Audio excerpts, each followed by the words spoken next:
Welcome to Big Brave Business. This is the podcast where we answer big questions reshaping entrepreneurship. I'm Sarah K. Heeter, and this is Season 3. Each week, I'm bringing on my friends, mentors, and some of the best thought leaders I know.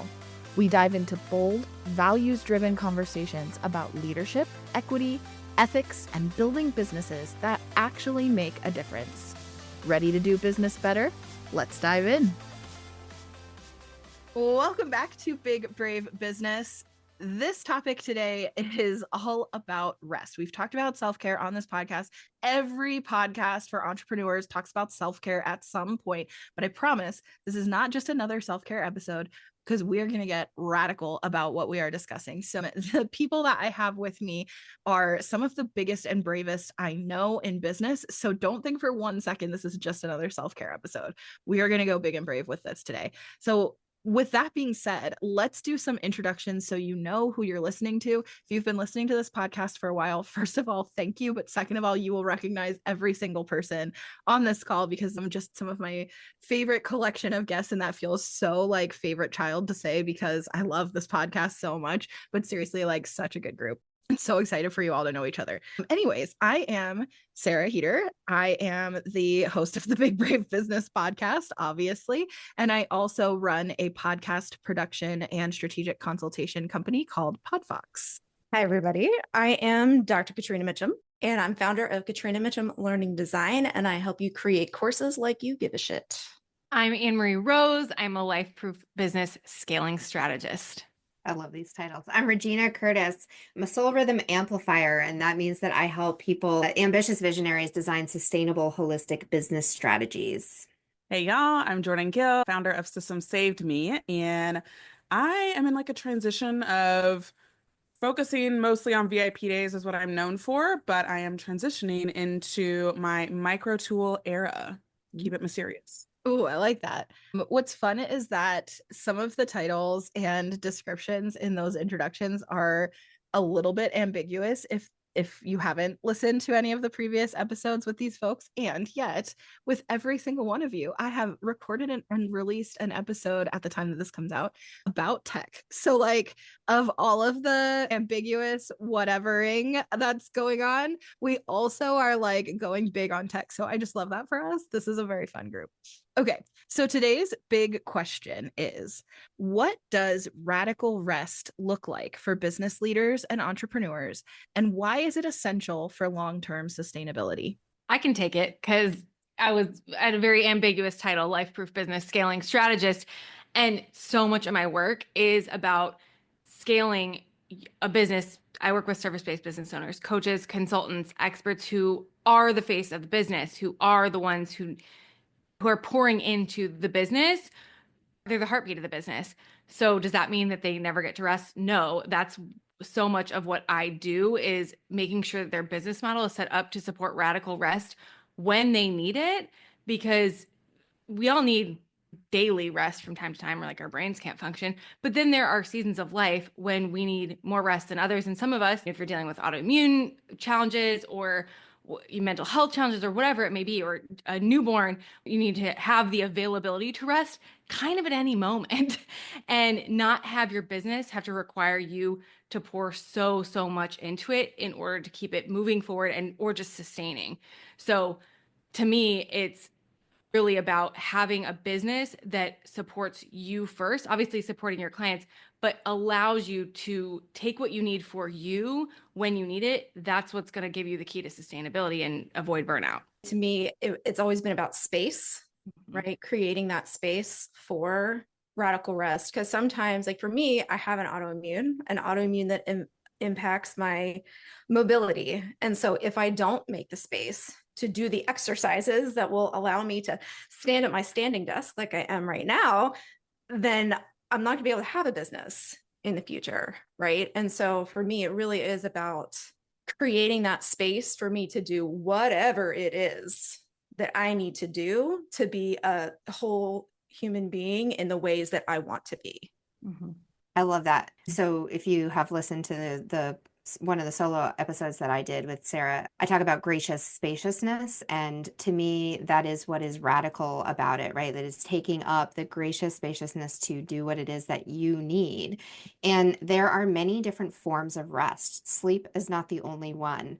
There's creative rest, there's sensory rest, there's play, right? Play is a form of rest. And so all of those things that you need, and Anne-Marie, I think you mentioned the word seasonality, which is very much in my wheelhouse.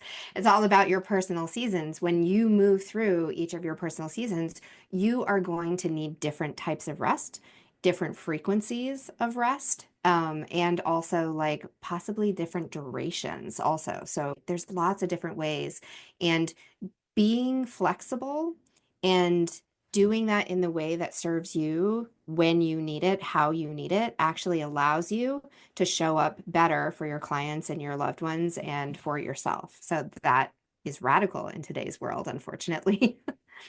Yeah. And what feels like rest also changes with those seasons, right? So I just moved across the country.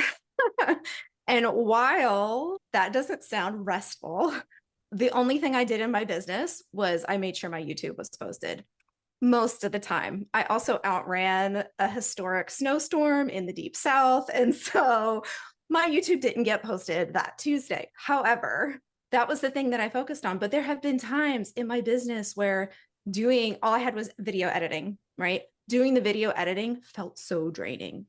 And so it really can, it's about listening, right, to what is going to feel restful and what is going to feel draining for you.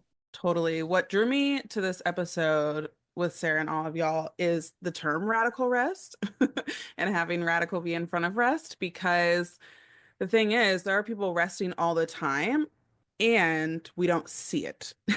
So then people don't know that they also have permission to rest because we're out here resting and no one's seen it. So I've really had maybe in the last year, 2 years, I've had a lot of ideation around how to show rest and while resting, like both and, because, when I go and I speak on stages and stuff like that, a lot of times someone will come up to me because I have several chronic illnesses and I hit capacity a lot. And people will just say, oh, like, how do you show up here? And I wouldn't say I'm the most dynamic speaker, but I'm definitely not quiet speaker on stage. And so they're like, I don't even understand how you do this.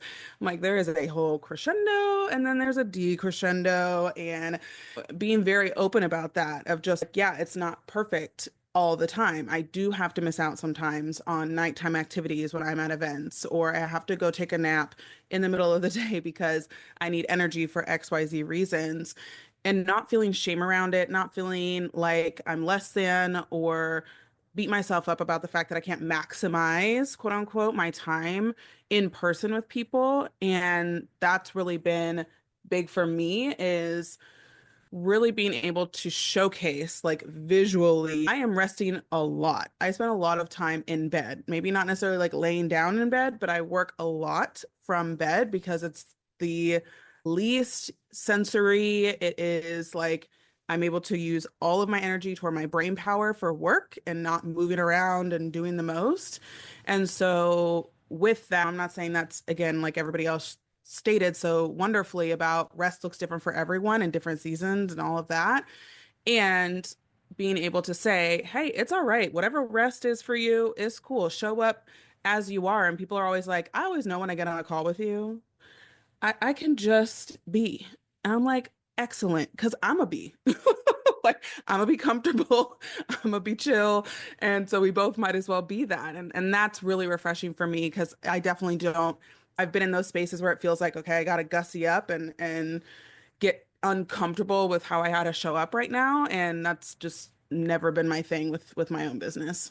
I love that. And that is such an interesting reflection for me. I was already thinking about, before Regina, before you even spoke, like, that what I wanted to say radical rest looks like for me in this season is play. That's been something that I've said for a while now, that I feel like my 30s have been like a decade of relearning how to play. I think I had kind of forgotten how, and I've talked about this on this podcast before, but just to kind of summarize in case you haven't heard me say this before, is that I kind of was like a joke in my sorority, because not I was a joke, but it was a joke in my sorority that I only did things if I could put them on my resume. And that is just kind of, it's like after I stopped identifying as a kid, I stopped identifying with play as something that was like an important priority. And so in my 30s, like relearning how to play has actually brought out all this creative energy in me. And I find that where I have like fears or guilt or shame around stepping away from work, but if I can tell myself, well, the ROI on this is that this is rest and rejuvenation, and I'm going to come back with a new creative energy, then that helps me justify or validate taking time to play. But I love, Jordan, that you added who you're in space with also makes a difference in the level of rest that you're getting. And I think a great example that immediately comes up for me there is yesterday I was on literally 8 hours of back-to-back calls, and I still had client work that I had to do afterwards. I know. And thought when I got off that last call, oh my gosh, my brain is just like toast. I'm trying to send this follow-up email and I can't get it together, and I have ADHD because I keep opening new tabs and like remembering I need to send this email. And then my friend who's going through some stuff messaged me and said, not like heavy stuff, but has a crush on someone, is excited and whatever. So like happy stuff. And she messaged me and was like, hey, I have so much to update you on. Can I call you real quick? And I was like, oh my God, I've literally been on calls for 8 hours. I don't want to say yes, but also this is like a good friend and I do want to hear her updates. So I said yes, and we ended up talking for an hour. And by the time I got off that call, I had no problem sending the rest, like finishing up that follow-up email and sending it off. It was restful, even though it seems counterintuitive. And so I think surrounding yourself with people and like putting yourself in community with people who make you feel at rest does a lot for your energy. And I'm so glad you said that. I had not had that light bulb moment that that's what I was doing. I was resting. It did not sound like rest when she said, can I call you? But it ended up being rest. I love that. And those two things I think go in such a beautiful, like they're so juicy and harmonious together, because it was one of the things I was thinking too, is the space that you offer to other people also is inviting them to come, just be how you be, and I'm going to be how I be. And that being restful, right? Being able to just rest in your identity and in your what you need right now, like that is radical. And I love also, Sarah, that you brought up like how your rest right now is play. And so for those of you, this isn't in my bio, I don't think anywhere, but I have a background in education and educational theory. Like I'm a nerd for a lot of different things, but educational theory is like one of those things. And play is one of the most effective ways to learn. And so when children, young children, the reason why they can just learn new languages and they just soak it up like a sponge is because they actually are in that play, that space of play, and their brains are sponges at that point. And I could get really super scientific about it, but I won't. I'll spare you. When we get to school, though, suddenly it becomes all about you got to get serious, right? And then we graduate from school and we move into adulthood, and it's like turn up the dial on the seriousness. But as an entrepreneur, if you can be in play, right? Yeah, Sarah's like, playtime is over, right? No more play. But if you can actually allow yourself to play as an entrepreneur, that puts you back in that space where your brain becomes a sponge, and it puts you back in that space where you can learn things like that, and you can just move through and you can be creative, and like, how radical is that? That as an entrepreneur, if you play more, if that is rest, and being in spaces with other people that are playful, that is also restful and also more effective and is going to bump up your ROI. Boom. That's fantastic. I want to bring up a question. As you were talking, it came up around a little bit of like advocacy, because we all here talking are, I would say, very comfortable with stating what we need, advocating for how we're going to be able to show up best. And I appreciate that in other people. So I'm very comfortable in this room. I'm like, great, everybody just say what you want and we'll make it happen. And something that I found, and I'm curious if any of y'all have experienced this, where your comfortability in your own advocacy intimidates other people or has made others feel uncomfortable, and how you handled that. Like, I would love to hear just y'all's experience in kind of those spaces as well, because again, it's like, hey, I'm good because I advocate for myself, and that can also kind of push the boundaries of people pleasing or whatnot in other people. So just curious if y'all have like experiences or thoughts around that. I found for me personally that it's more than anything been a permission slip for the people in the spaces that I'm in. And I don't know if that has more to do with my kind of motto with everything is it's only awkward if you make it awkward, or it's only uncomfortable if you make it uncomfortable. Now, sometimes that comes back to bite me because I'm like the first one in the room to say something. My husband always gets on me. He's like, Marie, you don't have to be the first one in the room to like call out the elephant all the time. I'm like, oh, but if we all acknowledge the elephant, then it's less weird. Usually true, not always. But I'm like 16 weeks pregnant at the moment. And so there were a lot of calls that I took from my bed and just made no bones about it, whether I'm leading the call, I'm on the call, whatever. I'm not like typically a work in my bed person, but that's definitely what I needed for those couple of months. And now like I work on my couch a lot more and it is fine. And I feel like, especially in just given what my business is all about and just showing up in your business in the way that serves your season of life, like it's very on brand. And so if people are coming, it was just like an extension of that for my clients, and for them to be like, show up as you are. I don't care if you're like in the middle of a cross country move. If you feel like you want to be in that space, whatever, show up as long as you're in a safe space to show up and be on the call or whatever. But in other spaces where it's maybe not my space specifically, I mean, pregnancy is nice because it'll just force you. It is what it is. I think I've heard from a lot of other moms and parents, and I kind of remember feeling this way with my son.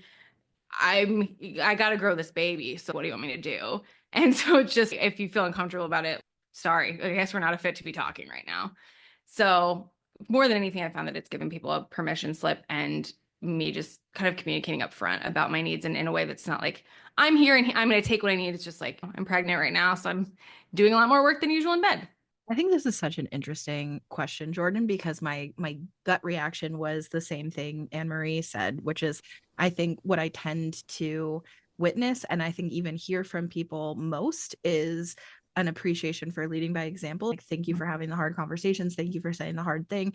And also, thank you for doing it in a way that makes it feel possible, like that makes it feel gentle, that makes it feel approachable and reasonable to speak up. Because I think you have the story that a lot of people tell themselves about not advocating for themselves, is that I'm going to be inconvenient, I'm going to be rude, I'm going to rub people the wrong way, whatever. So when somebody does it in a way that's like, actually, you can just make this simple. I can just say the thing and do it from a place of love. And then when people see that, they're like, oh, but if I really am being fair and I reflect, I have also gotten my whole life out of the woodwork.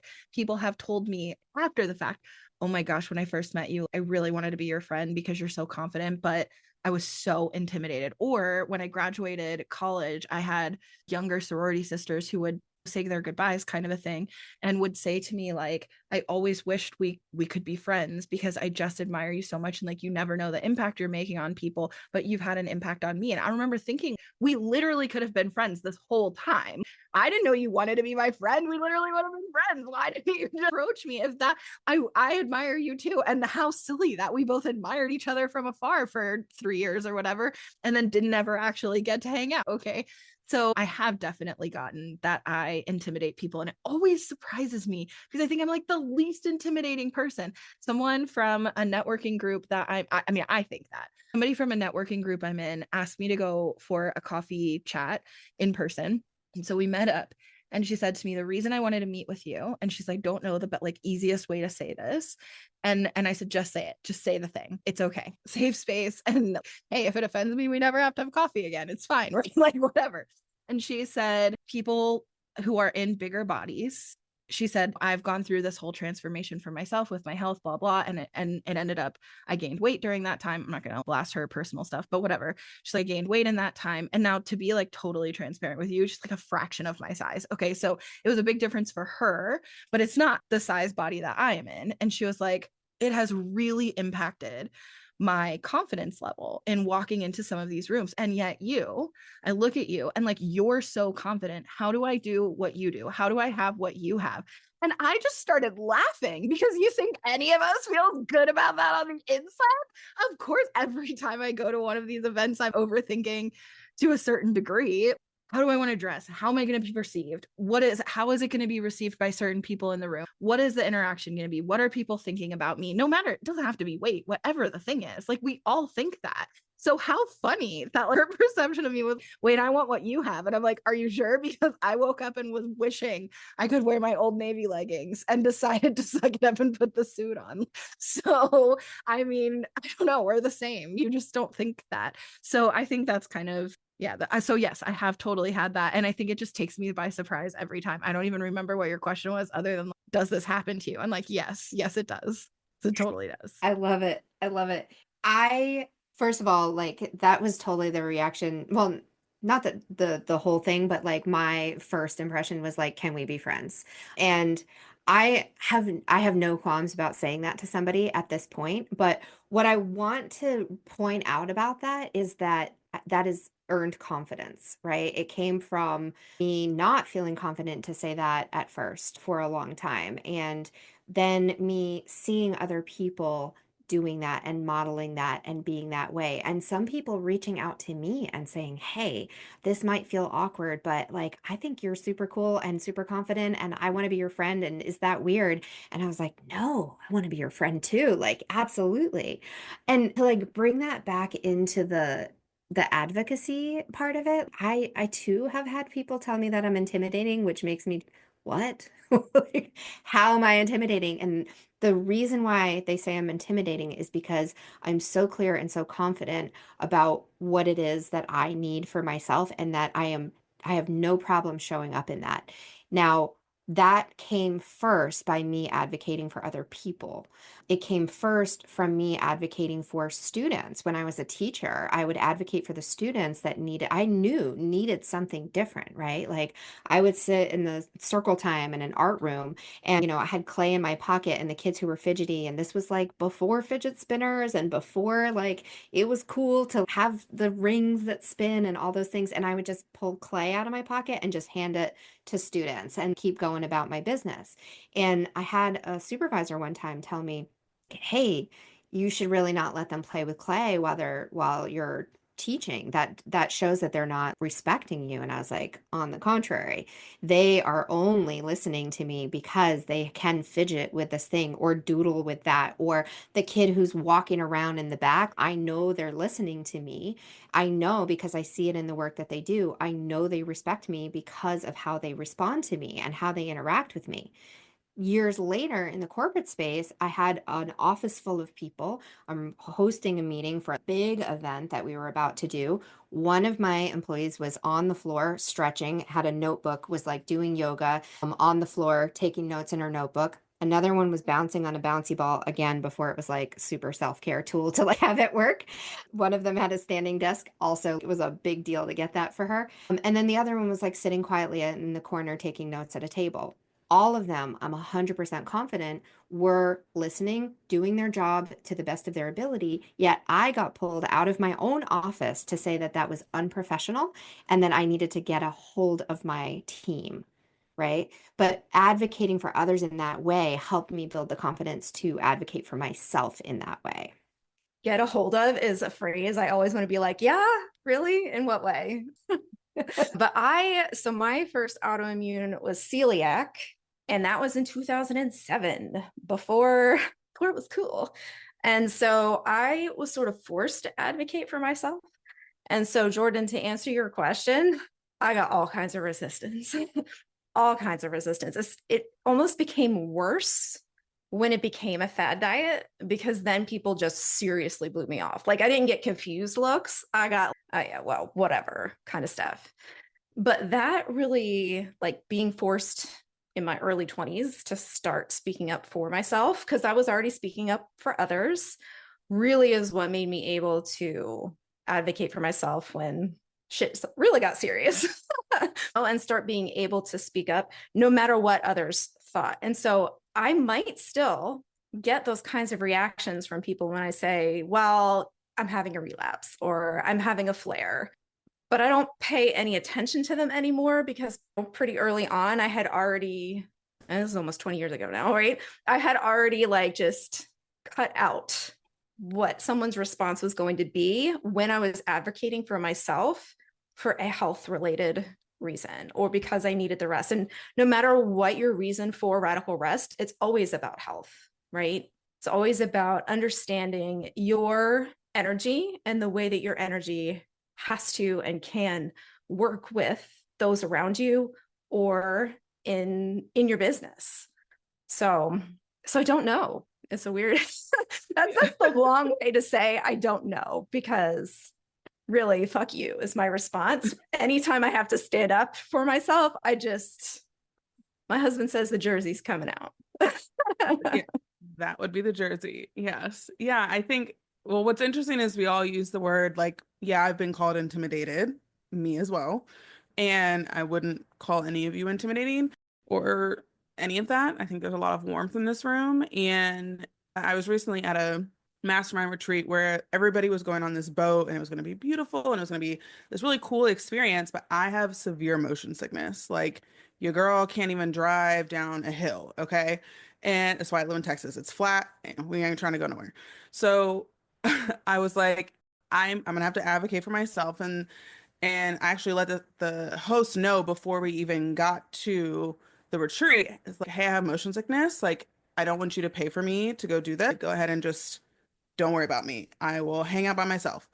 And it was interesting. Everyone's going and they're like seeing me like waltz to the spa. And they're like, where are you going? And I'm like, oh, like I get motion sickness. Y'all don't even want me on there. It's not gonna be good. So y'all have a great time. I'll see y'all back for dinner. And it was interesting then people coming back and they would come up to me and be like, I wish I would have advocated for myself because I am not feeling good right now. And I don't even think about it as advocacy because it's just so natural at this point to where I know that I want to be comfortable. I also want other people to be comfortable as well. And so it's interesting just hearing all of y'all's perspective, whether it was health related or in workplaces and all of that stuff, just how it, for some reason, is this radical thought to advocate for yourself or to say what you need. What? Like, shouldn't this just be the norm? Yeah. So anyway, just thought I'd ask. Regina threw in the chat while you were saying that opting out is radical rest. And I was thinking very similarly, unapologetically, no, I don't want to share a room. Sorry. Like, I don't want to. No, I don't. And it's not even that I don't want to hang out with people. Like, I do want the relationship building, but I want my own space. And then going to kind of big conferences or trade shows or whatever, it's like, sometimes I want to do a half day and then I want to spend a half day hermiting alone in a hotel room where nobody needs anything from me and I can just be alone. Sometimes that's what I want. So yeah, I think that these are all interesting ways to kind of like give yourself permission to pursue rest and then to believe that there is an ROI on that, for me, is necessary. Maybe not everybody has the same attachment to like ROI on everything they do, but I don't think it's uncommon, which is why I say that. I think the fear is so real. And another thing about me, this is going to say a lot about my workaholism. Yes, I know how this is going to sound. I want to pose this question to you guys. For me, entrepreneurship as a whole thing is radical rest. And I say this because if you've had a 9 to 5, and not everybody has or hasn't in a long time, there is zero comparison for me that this is creative and fun, and I have autonomy and I make my own schedule, and I like everything about it is rest. It was so toxic. Several of my previous jobs were so toxic, and this job is not toxic because I made it up based on me and like what I want to do. And my boss is me, and my relationship with me has come a long way. Listen, I mean, I can't say it was never toxic, but like it's come a really long way. So for me, there are times, and I've shared this before on this podcast too, there are times where if I'm in a slump, or if I'm frustrated about something, or the state of the world and politics and things like that, I just kind of need some kind of outlet or release. And my partner will literally say to me, you need to go work. Like, because I'm happy.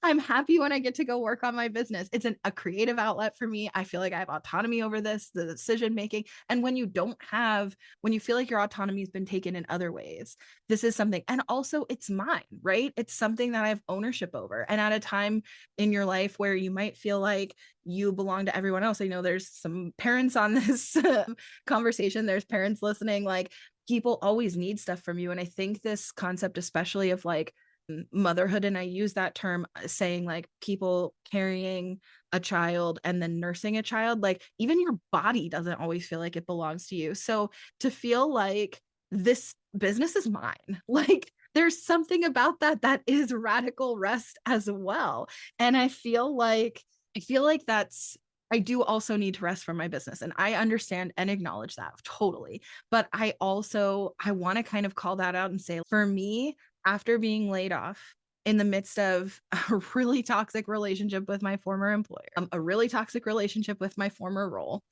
feeling like I was literally killing myself for that job, and crying every day, and then getting laid off anyway, right before the holidays, with trying to keep a roof overhead for a family of 5 while my partner was in grad school, right? Like my income was our income.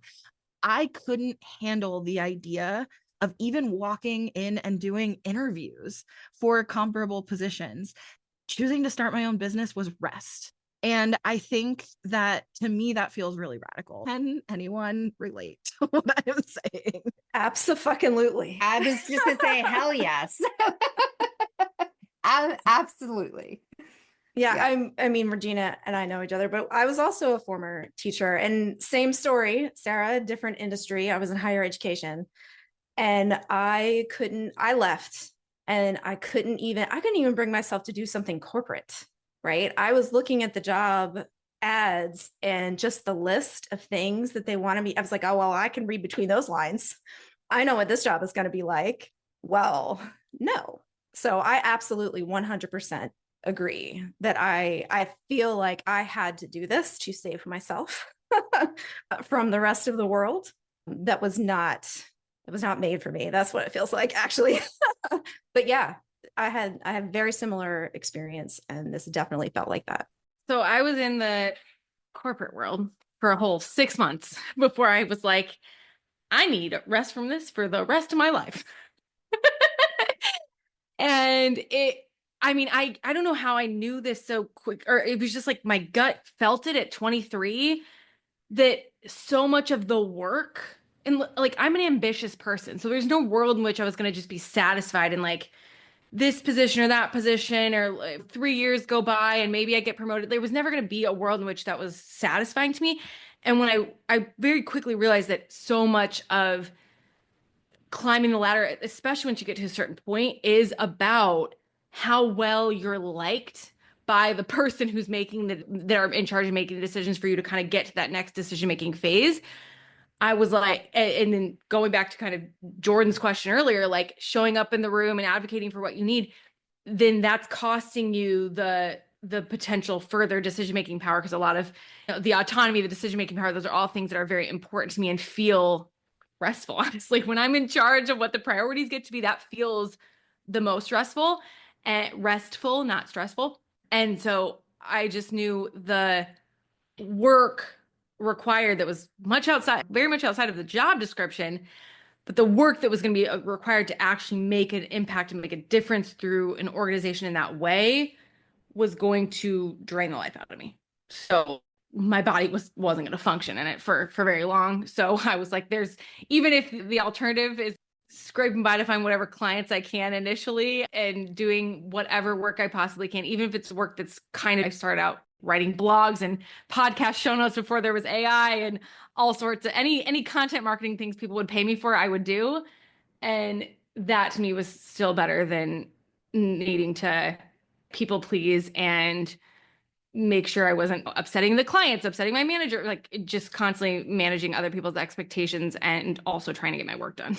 love what you were just saying, the type of work that you're doing. Like I agree with all of this. I think we could do a whole podcast just on this question alone, but that being able to be fully you, being able to work when it is lighting you up and rest when it is draining you, right?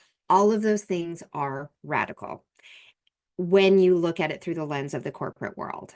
Corporate, we'll call it education, is very corporate actually. Like all of those spaces, it's this what I like to call the machinery mindset, right? It's something where it's in perpetual summer, in perpetual productivity, and you are just a one piece of that puzzle. But as an entrepreneur, yeah, you're all pieces of the puzzle a lot of the time. However, all of those pieces are you. Like you align those pieces with you, then the work is restful. The work is playful, right? How you are doing that. And even when, and I will say this, as an entrepreneur, there are going to be times when you need to have additional streams of income, where you have to go and get a side gig, or you have to do some contract work, or you have to, whatever it is, there are going to be times when that is the case. Those things, though, you get to choose. And you get to choose how you're expending your energy. And there is nothing more radical than that. And also, that is restful because I can feel it in my soul. My whole body relaxes. Just knowing that I get to choose and I get to do what serves me in that moment. I don't think there's anything that's more restful than that. Totally agree with Regina. And the word choice is really what it comes down to. And I think I wasn't ever really attracted to the messaging of build a business so you can like backpack around the world and be in Bali and luxury hotels and like all stuff. Awesome, amazing. If that's you, like we can be the best of friends. And my choice is I want to build a business because I want to be able to have the choice in how I spend my everyday, right? Not just the big moments, the milestones, the all of that stuff. Again, love it, here for the party. And I want to be able to wake up without an alarm clock. I want to be able to say I only want to take 2 calls this week or 0 calls because I just can't, this week. I want that flexibility and that fluidity and be there for my bonus son's basketball tournaments and be there for when family members need somebody to nurse them with. I can maneuver my work around that sort of stuff, and other people don't have that luxury. So it comes down to thinking, oh, it's radical for people to build a business that they can again travel and live a sparkly life. It's also equally radical to be able to shape your everyday to match your needs, your family's needs, and all of that. And so that's what messaging is really resonating with me. And what I also want to be hopefully resonating with other people is that, again, like it it comes down to choice. And I think that so often, again, I didn't last very long, and I've never actually worked in corporate or a cubicle really even. I worked for a nonprofit for a hot second in Waco before it was cool. So it was whack. Waco was whack, like for real. It still is technically, but we love Chip and Joanna. But I worked there and I was 23, and I was just like, I get my work done in 10 hours. And the rest of the time, I got my graduate degree at the time. And then I ended up taking some freelance work. And I think that there is just something, I don't believe everybody should be an entrepreneur. Again, it's about choice, right? It's about what makes you comfortable. My husband is super risk averse. I'm the one in bed all the time, and I'm like risky misky, and he's gallivanting with extrovertism and his extroversion, and yet like literally does not want to take any risk at all. And so, and that's cool. And I understand that about him, and you can honor that about the people in your life. And at the same time, really understanding, I know extrovertism sounds like a virus. That's what Sarah said. Yeah, it really did. I don't know where that came from. I think that whenever you step into entrepreneurship and state your values and state what you need and really stand in that and be grounded in that, like there really is such a beautiful power in that. And I always am drawn to people that have that confidence and that grounding. And a lot of my friends are the opposite of me. They are extroverts, they are sparkly. And I think too that it's okay to also, just because that's not how I would choose to spend my everyday and whatever else, that we can all still get along. Because I think too that that wording of radical makes it sound like you can't be in groups of people or you can't get along with others. And it's like everyone can respect everyone. And I really only put myself in places that have that leveling of respect across the board. And that's what I think too, when you go in rooms of entrepreneurs versus corporate, it's night and day, right? Where that level of respect is. So that's kind of what came to mind when all of y'all were talking, but with what Regina said too before me. What you made me think of, Jordan, is how radical has such a negative connotation, right? Like when did that happen? Right? I think just because it's different. Mhm. And I think you said it perfectly, that we can all be different and rest and how we view rest and what feels like rest to us. Like I have a friend who also wanted to get out of higher education, but she doesn't want to do entrepreneurship. She wants something that's more 9 to 5, because the pressure that she knows she would put on herself to do all the time and to buy into the hustle culture that is easy to buy into when you're an entrepreneur, that felt exhausting to her. It felt like radical rest for her to just shift into something that felt better, but still working for someone else, because the stress of being an entrepreneur was too much. Yeah, Regina popped a definition in the chat. Definition of radical: relating to the most basic and important parts of something, complete and detailed. I love that. And I think related to that definition, I want to echo back another thing you said, which is, I don't now even remember the context in which you said it, but I think it was about entrepreneurship in general, like giving you a chance to be fully you.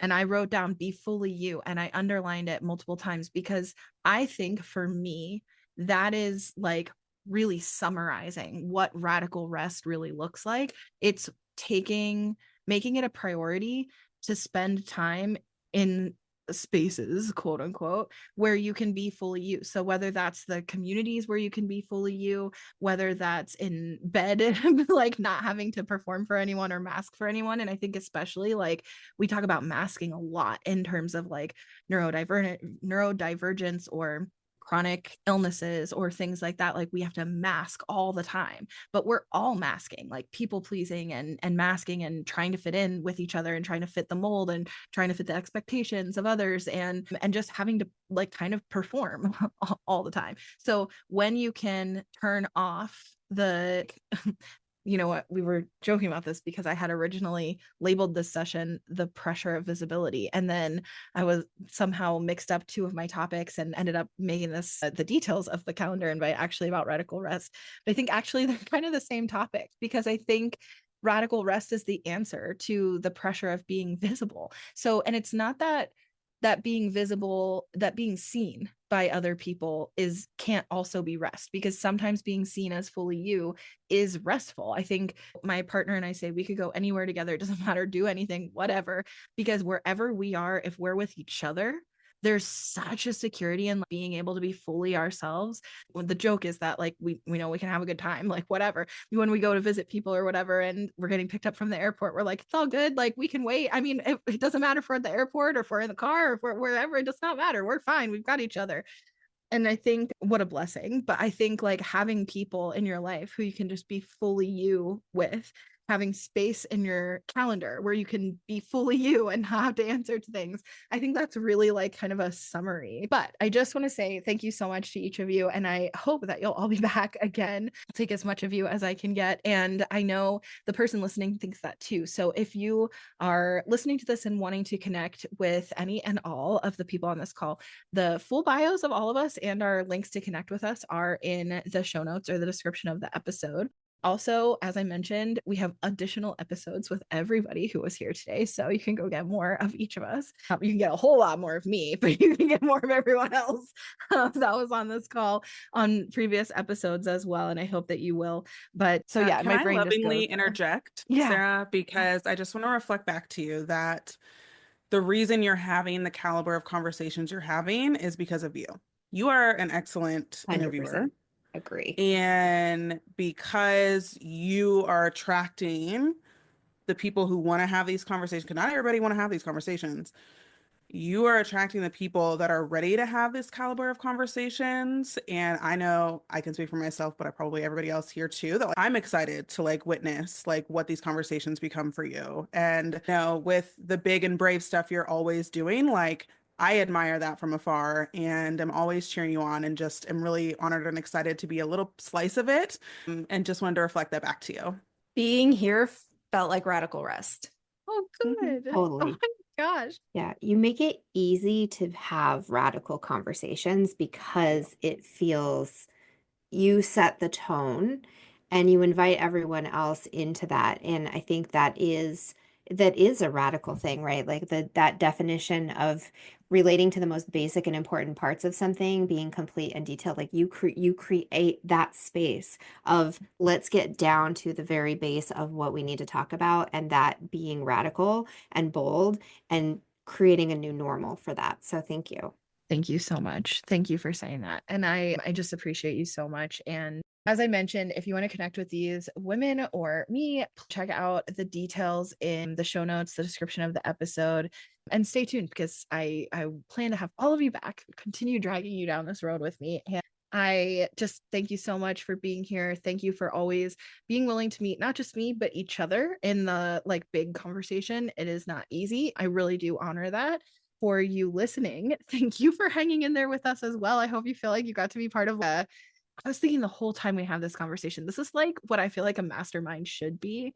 And I feel like we're just getting to have like mini mastermind podcast episodes all the time. So I hope that to you listening, that you feel like you got to be part of our mastermind call today. And yeah, thank you for being here. And I will see you next week.